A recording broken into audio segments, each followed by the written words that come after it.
देश में प्रदर्शन, विरोध, धरने और बजा है एक फिल्म। जी हाँ, पहले द केरला स्टोरी, अब अजमेर 92 फिल्म देश में चर्चाओं में है। अजमेर 92 में ऐसा क्या है?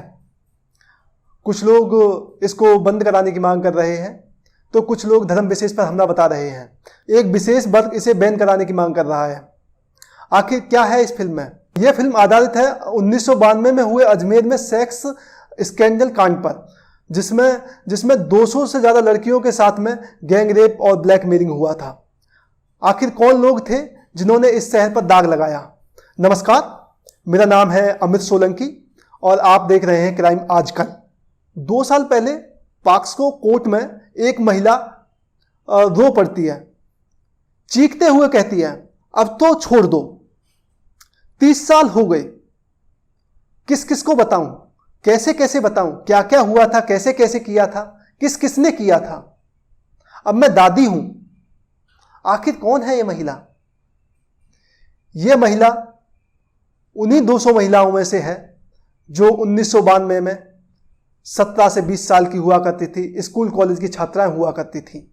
इस कहानी की शुरुआत होती है सोफिया नाम के होटल से। नसीफ और फारूक चिश्ती के अय्याशी के किस्से तो सभी को पता ही हुआ करते थे। उस टाइम नसीफ और फारूक चिश्ती कैसे अपनी अय्याशियों को पूरी किया करते थे। जिस टाइम लोगों के पास में मोबाइल फ़ोन नहीं हुआ करते थे, मोबाइल का कनेक्शन अमेरिकी पहचान माना जाता था, उस टाइम उनके पास में बड़ी बड़ी गाड़ियां हुआ करती थी, बड़ी बड़ी मोटरसाइकिल्स हुआ करती थी। एक दिन सोफिया होटल्स में सुंदर लड़कियों का एक झुंड आता है, अमीर घर की कुछ लड़कियों का एक झुंड आता है। उस टाइम पर नसीफ और फारूक भी अपने दोस्तों के साथ में होटल में होते हैं। तो नसीफ का एक दोस्त बोलता है कि आज नसीफ का बर्थडे है और हम आप सभी को आज फ्री आइसक्रीम खिलाएंगे। अब ये इनका पहला दाव था जब इन्होंने इन लड़कियों को फ्री में आइसक्रीम खिलाया। उनमें से एक कक्षा 9 की क्लास की लड़की की दिलचस्पी होती है राजनीति में। अब इन लोगों ने इन लड़कियों के साथ में कनेक्शन बढ़ाना स्टार्ट कर दिया था। जिस लड़की की राजनीति में दिलचस्पी होती है, ये लोग उस लड़की को नसीफ के बंगले पे बुलाते हैं और वहाँ उस लड़की के साथ में नसीफ, फारूक और नसीफ के दोस्त रेप करते हैं और उसकी नग्न पिक्चर निकालते हैं और उससे कहते हैं कि वो अपनी सहेली से उनकी दोस्ती कराए।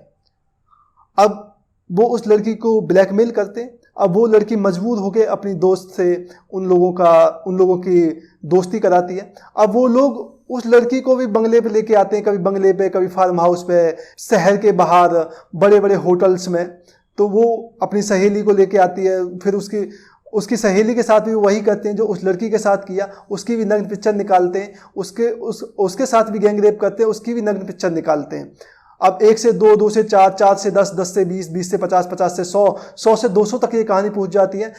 बताया जाता है कि ये कहानी 3-4 महीने तक ये ऐसे ही चलता रहा। ये कहानी बाहर कैसे आई? आखिर ये केस बाहर कैसे आया? ये केस बाहर तब आया जिस लैब में ये लोग अपने फोटो साफ कराते थे। उस टाइम पे रील से साफ करके फोटो निकाले जाते थे। उस टाइम पे डिजिटल कैमरा नहीं हुआ करते थे। जिस लैब में ये फोटो साफ किए जाते थे, उस लैब का एक नौकर जो फोटो साफ करता था, उसका दोस्त उसे एक विदेशी पत्रिका दिखाता है जिसमें नग्न फोटो वो उसे दिखाता है। वो उसे विदेशी नग्न फोटो दिखा रहा था। अब इसने, जो लैब का नौकर होता है, वो उसे देसी नग्न फोटो दिखा देता है। देसी नग्न फोटो देखकर उसका सिर चकरा जाता है और वो उससे वो फोटो ले लेता है। वो फोटो लेकर वो उस फोटो को बीएचपी के ऑफिस में और दैनिक नवज्योति पत्रिका के ऑफिस में भेज देता है। उस टाइम पर दैनिक नवज्योति पत्रिका के रिपोर्टर हुआ करते थे संतोष गुप्ता। संतोष गुप्ता इस केस पे पहले से ही काम कर रहे थे, उन्हें पहले से ही इस केस की भनक थी। अब उनको जैसे ही फोटो मिलता है वो इस पे काम करते हैं और 19 अप्रैल 1992 को एक खबर छपती है जिसका नाम होता है बड़े घर की लड़कियों के साथ में ब्लैकमेलिंग। जैसे ये खबर छपती है तो क्या अधिकारी, क्या पदाधिकारी, क्या व्यापारी, क्या राजनीतिक संगठन, क्या धार्मिक संगठन, सभी इस भौचक्के हो जाते हैं और सभी में कानाफूसी होने लगती है। आखिर ऐसा कैसे हो सकता है? इस खबर से इस कहानी पर कोई ज़्यादा असर तो होता नहीं है। उस टाइम सोशल मीडिया या 24 घंटे चलने वाले टीवी चैनल नहीं हुआ करते थे, तो ये खबर कानाफूसी होकर ही रुक जाती है। तो इस खबर का कोई ज़्यादा असर नहीं हुआ। इस खबर को दोबारा से छापा जाता 15 मई 1992 को। 15 मई 1992 को संतोष गुप्ता इस खबर को छापते हैं फोटो के साथ में, जो फोटो उन लोगों ने लिए हुए थे, जो उसको ब्लर करके वो नग्न फोटो उसमें डालते हैं। जैसे ही नग्न फोटो के साथ में ये खबर छपती है तो शहर में भूचाल आ जाता है। शहर के लोग इस खबर को पढ़ते ही सड़कों पर उतर आते हैं। शहर में अफरा तफरी का माहौल मच जाता है। पुलिस इसमें ज़्यादा कुछ कार्रवाई नहीं कर रही थी। पुलिस को पता था, पुलिस को पहले से ही जानती थी कि कैसे ये कांड हो रहा है। खबरें ये भी थी कि उस टाइम पे अजमेर में जो भी बड़ी पार्टियां हुआ करती थी, राजनीतिक पार्टियां हुआ करती थी, समारोह हुआ करते थे, उस टाइम पे ये लोग इन लड़कियों को ब्लैकमेल किया करते थे और इन लड़कियों को उस पार्टी में बुलाया करते थे। नेता, अधिकारी और जो भी बड़े लोग उस पार्टी में आया करते थे, वो सभी इन लड़कियों के साथ में रेप किया करते थे।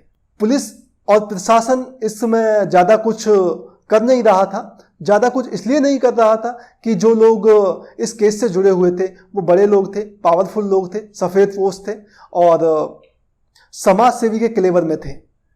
धार्मिक रूप से, आर्थिक रूप से, राजनीतिक रूप से सारी तरह से संपन्न लोग थे। उनकी पहुंच ऊपर तक थी। उस टाइम पर देश में कांग्रेस की सरकार हुआ करती थी। प्रधानमंत्री हुआ करते थे नरसिम्हा राव सिंह। और जो लोग इसके मुख्य आरोपी थे, नसीफ और फारूक, वो उस टाइम पर कांग्रेस के युवा अध्यक्ष और उपाध्यक्ष हुआ करते थे। इसमें पुलिस प्रशासन को डर था कि ये धार्मिक रूप ना ले ले, ये सियासी धार्मिक रूप ना ले ले। इसमें जिन लड़कियों के साथ में रेप हुआ था, वो सारी ब्लैकमेलिंग रेप हुआ था, वो सारी लड़की हिंदू थी। उन सभी हिंदू लड़कियों के साथ में इन मुस्लिम लोगों ने, ये सारे के सारे जितने भी आरोपी थे वो मुस्लिम थे। पुलिस प्रशासन इसमें ज़्यादा कार्रवाई नहीं कर रहा था क्योंकि पुलिस प्रशासन के ऊपर दबाव था। उन लोग रसूखदार लोग थे, उन्होंने अपने कनेक्शन बनाने स्टार्ट कर दिए थे। तो जैसे ही लोग प्रदर्शन करना स्टार्ट किया तो पुलिस के ऊपर दबाव बनने लगा। उस टाइम में राजस्थान में बीजेपी की सरकार हुआ करती थी, मुख्यमंत्री हुआ करते थे भैरव सिंह शेखावत। भैरव सिंह शेखावत को इस कहानी से अवगत कराया गया। भैरव सिंह शेखावत को जब इस केस के बारे में पता लगा तो भैरव सिंह शेखावत ने आदेश दिया कि शहर का माहौल बिगड़ने ना पाए और अपराधियों को छोड़ा ना जाए। पुलिस प्रशासन ज़्यादा कुछ कर नहीं रहा था। तो इस केस में फिर पूरे राजस्थान में धरना प्रदर्शन होने लगता है, लोग आवाज़ उठाने लगते हैं, हर शहर में लोग धरना देने लगते हैं और सरकार के ऊपर दबाव बनाने लगते हैं। भैरव सिंह शेखावत पर बहुत ज़्यादा दबाव बढ़ जाता है तो वो इस केस को सीबीआई को हैंड ओवर करने का आदेश दे देते हैं। सीबीआई को पता चलता है कि इसमें कई सारे बड़े लोग, बड़े रसूखदार लोग हैं और ये कई सालों से चला हुआ केस है और इसमें अफसरों की भी मिली भगत है, जिसमें बहुत सारे अफसरों की भी मिली भगत थी। अब इस केस को कैसे आगे बढ़ाया जाए? इस केस में कोई भी लड़की गवाही देने के लिए नहीं आना चाहती थी क्योंकि उनका परिवार जुड़ा हुआ था, उनका कैरियर जुड़ा हुआ था, उनका भविष्य जुड़ा हुआ था। क्योंकि उस टाइम पे राजस्थान 90 के दशक में अजमेर शहर में जब भी किसी लड़की की शादी होती तो बोला जाता कि इस हिंदू लड़की की शादी है, तो उसका जो होने वाला पति होता था वो राजस्थान में अजमेर में आके यही पूछता था क्या ये वही लड़की है जिसके साथ में गैंगरेप हुआ। तो वहाँ उन लड़कियों की शादियां नहीं हो पा रही थी, इसलिए कोई भी आके वहाँ गवाही नहीं देना चाहती थी। जैसे ये केस खुला, सीबीआई ने पद दर पद खोलना स्टार्ट किया तो कई सारी लड़कियों ने आत्महत्या कर ली। कई सारे परिवार अजमेर रातों रात अजमेर छोड़कर चले गए। इसमें बहुत कम 4-5 महिलाओं ने ही अपना बयान दर्ज कराया। सीबीआई ने बहुत सारे सबूत इकट्ठा किए और कुछ बयान दर्ज किए। उन्हीं सबूतों और बयानों के आधार पर केस चला। केस राजस्थान कोर्ट में चला, राजस्थान हाई कोर्ट में चला, सुप्रीम कोर्ट में चला, अब पॉक्सो कोर्ट में भी चल रहा है। परंतु उन सभी आरोपियों को छोड़ दिया गया। वो सारे आरोपी अभी बरी हैं और कुछ की सजा माफ कर दी गई। जो उसका मेन आरोपी था फारूक चिश्ती को मानसिक रूप से बीमार बता के उसकी सजा माफ कर दी गई।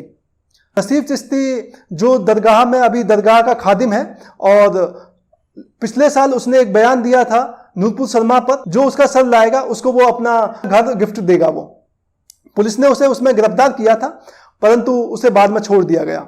इस केस में टोटल 18 लोगों के ऊपर केस हुआ, जिनमें से 4 लोग हिंदू थे और बाकी लोग मुस्लिम थे, कुछ एक दो लोग देश छोड़कर चले गए और 4 के ऊपर केस चल रहा है, बाकी सभी की सजा माफ कर दी गई और 4 भी जमानत पर बाहर हैं। फारूक चिश्ती और नसीब चिश्ती अभी अजमेर में पूरा सम्मान पा रहे हैं, लोग उनका हाथ चूमते हैं और जाके उनसे दुआएं मांगते हैं। अब आप ही बताइए, ऐसे में इस फिल्म का विरोध करना कहां तक जायज है? अब यह फिल्म अजमेर शहर को बदनाम कर रही है या उन लोगों ने अजमेर शहर पर दाग लगाया? मुझे नहीं लगता कि इस फिल्म का इस चीज से कोई लेना देना है कि इस फिल्म को बैन किया जाए या नहीं बैन किया जाए, वो अलग बात है, अलग किस्सा है। परंतु जहां तक बात है शहर पर दाग लगाने की, तो दाग उन्हीं लोगों ने लगाया जो लोग वहां के खादिम बने हुए, वहां के सफेद पोश बने हुए, वहां के रहनुमा बने हुए हैं, उन्हीं लोगों ने उस शहर पर दाग लगाया। फिल्म सिर्फ और सिर्फ उस कहानी को बयां कर रही है जो एक सच्ची कहानी है।